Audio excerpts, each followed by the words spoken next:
हजुरहरु समक्ष एउटा नयाँ भिडियो लिएर उपस्थित भएको छु। अब अहिले हालमा हेर्ने हो भने हामीहरुको सम्पूर्ण कारोबार चाहिँ अनलाइनबाट हुने भएको छ हैन। सम्पूर्ण कामहरु विद्यार्थीको रेकर्डहरु सम्पूर्ण टिचरहरु देखि लिएर सम्पूर्ण हाम्रो जति पनि काम गर्नुपर्ने अवस्था छ अनलाइनमा अहिले चाहिँ हामी सरिएको छ। त्यसको अवस्थाको कारणले गर्दाखेरि हामीहरुले हाम्रो हिसाब किताब र डाटाहरु पनि सबैजनासँग कम्प्युटर उपलब्ध हुँदैन र सधैँ कापी कलम बोकेर हिँड्ने स्थिति पनि हुँदैन। त्यसैले अब हामीहरुले चाहिँ मोबाइलमा नै हाम्रो डेटाहरु सम्पूर्ण सेभ गर्न सक्ने विषयमा आज भिडियो लिएर आएको छु। यो चाहिँ एक्सेल फाइलको विषयमा हो, जुन चाहिँ आज सारा विश्वभरि नै के भइरहेको छ त भन्दाखेरि यो उपयोगमा आइरहेको छ। अब यो एक्सेल फाइल चाहिँ विशेष गरी जस्तो सुकै ठाउँमा उपयोग गरेको हामीले देख्न सकिन्छ। अफिसियल रूपमा ठुला कम्पनीहरु, विद्यालयहरुको एकाउन्ट सेक्सनहरु, ठुला कम्पनीको एकाउन्टिङ हिसाब किताबहरु सम्पूर्ण यसमा राखिएको देखिन्छ। साथै हामीले विद्यार्थीको एटेन्डेन्स पनि यसमा राख्न सकिन्छ। अब मोबाइलमा एक्सेल सिट कसरी चलाउने भन्ने विषयमा म जानकारी दिन गइरहेको छु। कृपया भिडियोलाई लाइक गरिदिनु होला अनि मेरो च्यानललाई शेयर पनि गरिदिनु होला, सब्स्क्राइब गरिदिनु होला। आउनुस् अब हामीहरु भिडियो सुरु गरौँ। सर्वप्रथम प्ले स्टोरमा जानु होला। प्ले स्टोरमा गएर एक्सेल सर्च गर्नु होला। Excel for Android mobile. यो चाहिँ मेरो अलरेडी मोबाइलमा भएको कारणले गर्दा यहाँ देखाइरहेको छ। अब म यसलाई ओपन गर्छु। ओपन गरे पछाडी चाहिँ यहाँ हेर्नुहुन्छ भने मेरो यो सम्पूर्ण मैले सेभ गरेर राखेको फाइलहरु हो। अब यहाँ चाहिँ हजुरहरुले नयाँ खोल्दाखेरि चाहिँ आफ्नो जीमेलबाट लगइन गर्नु होला। आफूसँग जीमेल हुन्छ तर जीमेलकै पासवर्ड नहाल्नु होला। नयाँ पासवर्ड हालेर जसरी हामीले फेसबुक एकाउन्टहरु बनाइन्छ त्यसरी नै यसमा एकाउन्ट बनाउनु होला अनि लगइन गर्नु भए पछाडी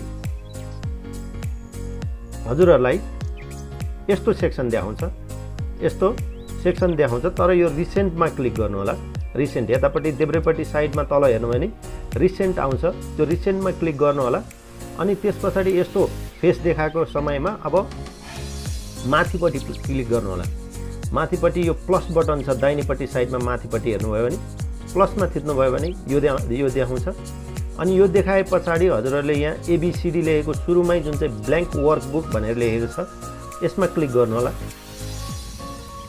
अब यसमा क्लिक गरे पछाडी अब हामीले यहाँ हाम्रो के सम्बन्धीको डाटा राख्ने त अब त्यो सम्बन्धी भर्नुपर्ने हुन्छ। अब यहाँ हामीले जस्तो कि मानिलिऊ म कुनै व्यक्तिको एटेन्डेन्सको राख्दै छु हैन, कुनै व्यक्तिको मैले एटेन्डेन्सको राख्दै छु। अब यहाँ हेर्नुहुन्छ भने यहाँनिर यो कोठामा यो चुज भयो। एउटा लाइन छोडेर मैले तलपट्टिबाट लेख्ने छु। यहाँनिर डबल क्लिक गर्छु। यहाँ डबल क्लिक गरे पछाडी यस्तो अगाडि हाम्रो किप्याड आउँछ। किप्याड आएपछि म यहाँ नेम लेखेँ अनि यहाँ माथिपट्टि हेर्नुहुन्छ यो नीलो खालको एरो दिएको छ त्यसमा यसो गर्नुभयो भने दायाँपट्टि जान्छ। अनि यहाँ चाहिँ अब कुन बारको हो त SATURDAY ल स्याटरडेको भयो। अब त्यसो भए स्याटरडे पछि अब कुन दिनको छ अब उसको क्लास छ अब ट्युसडेमा हैन TUESDAY ट्युसडे। अब फेरि अब स्याटरडे पछाडी हेर्ने भने अब हामीले चाहिँ ल 3 दिन छोड्यौं हैन, 3 दिन क्लास छोड्यौं भने अब यो ट्युसडेलाई नलेखौं। 3 वटा कोठा छोडेर अब यहाँ एकैचोटी ट्युसडेमा लेखौं। TUESDAY ट्युसडे भयो। अब फेरि यो दायाँपट्टि थिचौं अनि फेरि के आउँछ त स्याटरडेको क्लास आउँछ SATURDAY स्याटरडे भयो। अब स्याटरडेमा 3 वटा क्लास छ है, त्यही भएर 3 वटा बाक्स छोड्दियौं फेरि। अनि फेरि हामी ट्युसडेमा जाउँ TUESDAY ट्युसडे। अब यसरी नै हजुरहरुलाई महिनामा कतिवटा हप्ता हुन्छ त्यो अनुसारले यहाँ चाहिँ कतिवटा क्लास हजुरहरुको लाग्छ त्यो अनुसार बनाउनु होला। अब यहाँनिर हेर्ने नि स्याटरडे एउटा भयो, एक दिन भयो तर यसमा 3 वटा क्लास छ हैन। त्यो 3 वटै क्लासमा त्यो मान्छे सहभागी भएको छ कि छैन हामीले यसरी गर्ने। यो के गर्नु त अब स्याटरडेमा फेरि यो सबै लेखे पछाडी अब यिनीलाई मिलाउनु पर्यो। मिलाउनलाई यो नाममा यसो जाने अनि नाममा गएर यो यतापट्टि दाहिनेपट्टि साइडमा मैले थिचिरहेको छु हेर्नु होला। यो आउँछ। यो आएपछि तल जानु होला। यहाँ तल गए पछाडी यो जुन धर्सा छ यसमा र यसमा क्लिक गर्नुभयो भने यो माथि सिधा भएको देख्न सक्नुहुन्छ। अनि यसमा पनि गएर फेरि यो र यो यहाँ सिधा गर्नुभयो भने देख्न सक्नुहुन्छ।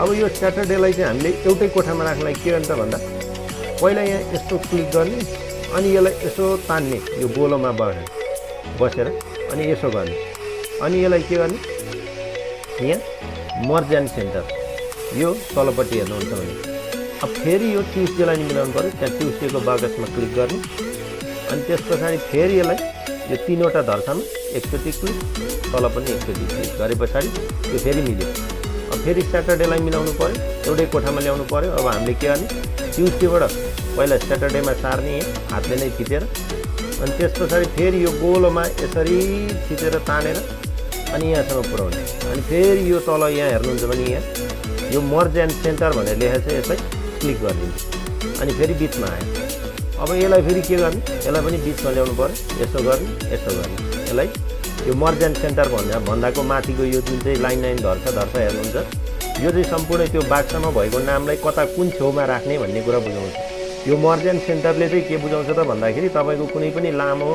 नाम भयो भने त्यसलाई 2वटा कोठामा चाहिँ मर्ज गरिदिनु भन्ने कुरा बुझाउँछ होइन अब त्यसो भए अब यसलाई हामीले अब डिजाइन गर्नु पऱ्यो होइन अब यो नामलाई अब हामी अलिक मोटो अक्षरमा लेखौँ यो जुन माथि हेडलाइनमा लेखेको छ अब यसलाई मोटो अक्षरमा लेख्नलाई यो सबैले चाहिँ के गर्ने त भन्दाखेरि यो नेम लेखेर छेउमा जाने अनि अब एउटा कोठाको मात्रै मोटो अक्षर बनाउने हो भने त्यसमा मात्र चुज गर्ने अब यो सबैलाई मोटो गर्ने हो भने एकैचोटि मोटो गर्ने हो भने यसलाई यो गोलोमा थिचेर यसरी तान्ने अनि कहाँसम्मकोलाई मोटो अक्षर बनाउने यहाँ क्लिक गर्ने अनि यहाँ तल मर्ज एन्ड सेन्टर भन्दा माथि यो अप्सन पाउन सक्नुहुन्छ यो बी लेखेको छ हेर्नुहुन्छ यो बीमा थिच्नुभयो भने यो अब मोटो अक्षर भयो कि भएन भयो अब यसलाई हामीले कोठामा बनाउनु पर्छ होइन कोठा यसलाई ब्र्याकेट दिनु पऱ्यो नि त अब कहाँसम्म हो भन्ने कुरा यसको एउटा रेन्ज हुनुपर्छ यसको अब रेन्ज कसरी दिने त भन्दाखेरि अब यहाँ पहिला एउटा कोठामा यो छेउको कोठामा जाने अब यहाँसम्म अब हामीलाई कतिवटा ल मानिलिउँ यो 10 नम्बरसम्मको कोठा हामीलाई चाहियो अब यसरी तान्ने यो तान्न त सिकिराख्नु भएको छ है साथीहरू कमेन्टमा जानकारी दिनु होला के गर्न गाह्रो भयो म त्यो सम्बन्धी फेरि हजुरहरूलाई यो नयाँ भिडियो पनि बनाएर लिएर आउनेछु अब यहाँनिर हेर्ने नि यो नेममा चुज गर्नु अनि यो गोलो गोलो छ नि तल्लो गोलोमा चाहिँ यसो हात राखेर यसरी सरेर तान्नु होला अनि यो 10 नम्बर कोठासम्म ल मैले छाने अनि तल्लोसम्म ल अब मङ्गलबारकोसम्म यसरी मैले यसरी कोठा बनाएँ अब फेरि यो मर्ज एन्ड सेन्टर भनेको ठाउँमा आउनु होला माथिपट्टि अनि यो 11 लेखेको छ 11 को साइडमा हेर्नु नि तीर जस्तो छ हैन सानो चुचो छ त्यसमा क्लिक गर्नु होला त्यसमा क्लिक गरेपछि यो नम्बरिङ आयो हैन नम्बरिङ आयो फेरि अब त्यो जुन यो मर्ज एन्ड सेन्टर छ मर्ज एन्ड सेन्टरबाट यही ठाउँबाट हेर्नुहुन्छ भने यहाँ बोर्डर्स भनेर लेखेको छ मर्ज एन्ड सेन्टरबाट माथि आउनु होला अनि यहाँ बोर्डर्स भनेर लेखेको छ यो बोर्डर्समा यहाँ छेउकोमा यो झ्याल जस्तो छ नि पुरै कालो यो धर्सा भएको हो यसमा क्लिक गर्नु होला ल हेर्नुहोस् त साथीहरू अब यहाँनिर तपाईँको के भयो कोठा रेडी भयो अब यहाँ मानिलिउँ यहाँ कुनै नाम लेख्नुभयो AMAR अमर भनेर लेख्नुभयो तल सरोज भनेर लेख्नुभयो अनि त्योभन्दा तल निर्मल भनेर लेख्नुभयो हैन अब यो नामलाई पनि पुरै सिधा गर्नु बिचमा ल्याउनु पर्यो भने के गर्ने त भन्दाखेरि यो गोलोलाई यो गोलो छ यसलाई यहाँबाट यसरी सरर तलसम्म तान्ने हैन अनि यो छेउको सूत्रमा यसरी थिच्ने अनि यसलाई पनि फेरि यो मर्ज एन्ड सेन्टर भन्दाको माथिकोमा यो बिचकोलाई दुईटालाई यसो गरेपछि यो माथि मिल्छ हैन अब ल स्याटरडेको 3टै क्लासमा हाजिर भएको छ भनेदेखि अब यसमा यो 0 हैन यो चाहिँ हाजिर भएको भन्ने बुझाउँछ ल यसमा 1 भनेर लेखिदिउँ हाजिर भएको 1 यसमा 1 हैन अब यो हेर्ने भने फेरि के भयो त भन्दाखेरि यो फेरि कुनामा गएर टाँस्यो यसलाई पनि के गर्ने त भन्दा सबैलाई अब हामीले बिचमा ल्याउने यो गोलोमा थिच्ने अनि फेरि यो चुच्चोमा थिच्ने अनि चुच्चोमा थिचेपछि यसलाई फेरि यो थिचे पछाडि फेरि बिचमा आयो ल अब सरोज पनि के भयो त सरोजले पनि यो क्लासमा नि आयो यो क्लासमा नि आयो अब यो क्लासमा नि आयो हैन अब निर्मल चाहिँ यो क्लासमा आयो अब यो क्लासमा आएन हैन बिचमा छोड्दिनु अब यसो गरे पछाडि हाम्रो सम्पूर्ण नामहरू दर्ता भयो हैन अब यो मानिलिउँ अब हाम्रो अर्को टिचरलाई पठाउनु पर्यो हैन ठुलो अब हेड टिचरलाई पठाउनु पर्यो भनेदेखि स्कुलमा सेन्ड गर्नु पर्यो। सपोज मानिलिउँ स्कुलमा पठाउनु पर्यो भने अब यसलाई के गर्ने त भन्दाखेरि अब हजुरहरूलाई फेरि एउटा कुरा नै सिकाउन चाहन्छु। यहाँ डेट लेख्नु पर्यो हैन। डेट लेख्नु पर्यो भनेदेखि चाहिँ अब बिर्सिनु भयो। अब यसलाई कसरी मिलाउने त भन्दाखेरि यो बिचमा नाम भन्दा यता यसरी हेर्नुहुन्छ भने यो 3 नम्बर छ नि, 2 नम्बरमा हाम्रो नाम छ, 3 नम्बरमा क्लिक गर्नु होला। 3 नम्बरमा क्लिक गरेपछि माथि अप्सन आउँछ हेर्नुहोस् त, यो नथिच्दाखेरि आएन। 3 मा क्लिक गर्दाखेरि माथि यो डिलिट भन्ने आयो, इन्सर्ट भन्ने आयो, फिल भन्ने आयो, क्लियर भन्ने आयो। अब यहाँनिर तपाईँले इन्सर्ट भन्नेमा क्लिक गरिदिनु भयो भने अब हेर्नुहोस् बिचमा के भयो त फेरि ग्याप आयो हैन। बिचमा फेरि ग्याप आयो। अब हामीले के गरौँ त भन्दाखेरि यहाँ डेट लेख्नलाई अब हामीले यसलाई पनि सर्र तानेर अब अघिको जस्तो यहाँ मुनि क्लिक गरेर अनि यो मर्ज एन्ड सेन्टरमा थिच्नु हैन। अब यो थिचे पछाडि यहाँ के भयो डेट लेख्ने ठाउँ आयो। ल मानिलिउँ अब यहाँनिर कति थियो यो 12 तारिक हैन, 12 तारिक। अब यहाँ फेरि यो स्याटरडेमा पनि फेरि हामीले यसो गरौँ तानौँ अनि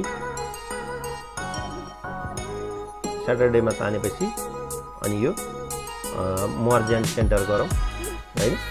अनि त्यस पछाडि 12, 13, 14, 15, 16 ल मानिलिउँ 16 गते। अब यसरी हामीले डेट पनि लेख्न सक्यौँ। यो नामलाई एकै ठाउँ भयो, यसलाई पनि मिलाइदिउँ यसरी तानेर यहाँनिर थिचेर मर्ज एन्ड सेन्टर यसरी गरौँ। अब भए पछाडि हाम्रो मिल्यो कि मिलेन त यो हाजिर कपी बनाऊ हैन। हाजिर कपी बन्यो। अब त्यो स्कुलमा पठाउनु पर्यो नि हैन। स्कुलमा अब हामीले कसरी पठाउने त अब यसलाई यहाँ माथि हेर्नुहुन्छ भने यो 3वटा गोलो गोलो गोलो चिन्ह छ हैन। यतापट्टि हेर्नुहुन्छ भने यो एरो जस्तो दिएको ठाउँभन्दा यतापट्टि सेयरको बटन छ। यो सेयरको बटनमा यसो गर्ने, सेयरको बटनमा यसो गर्ने अनि त्यस पछाडि सेयर एज अट्याचमेन्ट भनेको छ है। यो सुरुको सेयर एज लिङ्कमा हैन कि सेयर एज अट्याचमेन्टमा जाने अनि यसलाई क्लिक गर्ने। अनि पिडिएफमा गर्नुभयो भने चाहिँ त्यो मान्छेले हेर्नु मात्रै सक्छ, चेन्ज गर्नु सक्दैन हैन। यो पिडिएफ उसले चाहिँ हेर्न मात्र काम लाग्यो, चेन्ज गर्न पाएन। अब चेन्ज गरोस्, अब यसमा चेन्ज गरोस्, अब उसँग पिडिएफ छैन होला, वर्कबुक छ होला भन्ने लाग्छ भने यो वर्कबुक भन्नेमा थिच्नु होला। अब यसमा यसो गरे पछाडि मुनिपट्टि अप्सन आउँछ। ल यहाँ हेर्नुहोस्। अब म चाहिँ यहाँ मेरो एकजना दाइ हुनुहुन्छ अमर दाइ भन्ने, उहाँलाई सेन्ड गर्दैछु। उहाँलाई ट्याक्क क्लिक गरिदिनु होला। यहाँ क्लिक गरे पछाडि सेयर विथ थानकोट अमर दाइ भनेर ओके। अब यहाँनिर ल हेर्नुहुन्छ भने उहाँलाई गयो यो हैन, उहाँलाई यो गइसक्यो। अब उहाँलाई यो गयो। अब यसरी चाहिँ साथीहरू हजुरहरूले आफ्नो हिसाब किताबको लेखाजोखा राख्न सक्नुहुन्छ। साथै यसलाई सेभ गर्नको लागि पनि हजुरहरूले सेभ गर्नको लागि चाहिँ हेर्नुहुन्छ भने के गर्नुपर्छ त भन्दाखेरि अब यो अहिले भर्खर मैले बनाएको खोलौँ। ल अब फेरि हामी यहाँ आइपुग्यौँ। अब यसलाई सेभ गर्नलाई सेयर गर्नलाई त्यसरी गर्ने। सेभ गर्नलाई के गर्ने त भन्दाखेरि यहाँ यो 3वटा थोप्ला बटनमा साइडमा थिच्ने अनि यो सेभ एज भनेको छ। सेभमा थिचे पनि हुन्छ, सेभ एजमा थिचे पनि हुन्छ। हामी यसमा गएर यो सेभ एजमा थिचौँ। सेभ एजमा थिचेर अब हजुरहरूलाई अफलाइनमा पनि नेट नभए पनि यो चाहिन्छ भनेदेखि चाहिँ यो दिस डिभाइसमा क्लिक गर्नु हैन। दिस डिभाइसमा क्लिक गर्नु अनि यो फोन स्टोरेज, यो एसडी कार्ड छैन होला, मोबाइलमा मेमोरी नहुन सक्छ, त्यसैले यो स्टोरेज भनेर लेखेको छ। यो स्टोरेजमा फोन स्टोरेजमा चाहिँ क्लिक गर्नु अनि त्यस पछाडि यहाँ जता सेभ गरे नि हुन्छ। यहाँ अब एउटा नभए फोनमा एउटा डकुमेन्ट भन्ने फाइल बनाउनु अनि त्यस पछाडि त्यहाँ सेभ गरिदिने। अनि यहाँनिर यो हेर्नुहुन्छ भने मैले पनि अब कुनमा सेभ गर्ने भनेर चुज गर्छु। यो डकुमेन्ट भन्नेमा चुज गर्ने अनि डकुमेन्ट भन्नेमा चुज गरेर यहाँ अब तल क्लिक गर्ने अनि यसरी यो नाम मेटेर अब मैले चाहिँ यो फर प्र्याक्टिस भनेर यसरी लेखेँ हैन। अब यसरी साथीहरू यसलाई यता साइडमा सेभ गरिदिनु होला।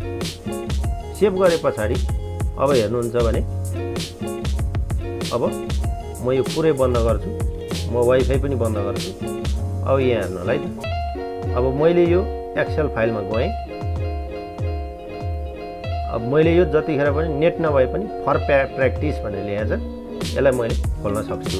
किन भन्दा मैले यो मोबाइलमा सेभ गरेको छ, मैले क्लाउड स्टोरेजमा चाहिँ सेभ गरेको छैन। हो त्यसै कारणले गर्दा साथीहरू यसरी नै यस्तो ज्ञानवर्धक भिडियोहरू हजुरहरूलाई के सम्बन्धित चाहिएको छ म कम्प्युटरबाट पनि सिकाउँछु। एक्सेलको, वर्ड बुकको, पावर पोइन्टको प्रेजेन्टेसनहरू बनाउने म हजुरलाई सम्पूर्ण ज्ञान चाहिँ दिन्छु। तर हजुरहरूले चाहिँ सब्सक्राइब गरेर मलाई साथ दिनु होला अनि कमेन्ट बक्समा मलाई जानकारी दिनु होला कस्तो किसिमको भिडियोहरू चाहिँ लिएर आउँ भनेर चाहिँ मलाई आइडिया दिनु होला। अनि त्यस पछाडि म हजुरहरूको इच्छा अनुसारको नयाँ नयाँ भिडियोहरू लिएर आउने छु। हुन्छ साथीहरू, यति भन्दै आजको यो भिडियोबाट बिदा चाहन्छु। आशा छ यो भिडियो अलिकति लामो भए तापनि इन्ट्रेस्टेड भयो। आफ्नो विचार चाहिँ कमेन्ट बक्समा लेखिदिनु होला। धन्यवाद।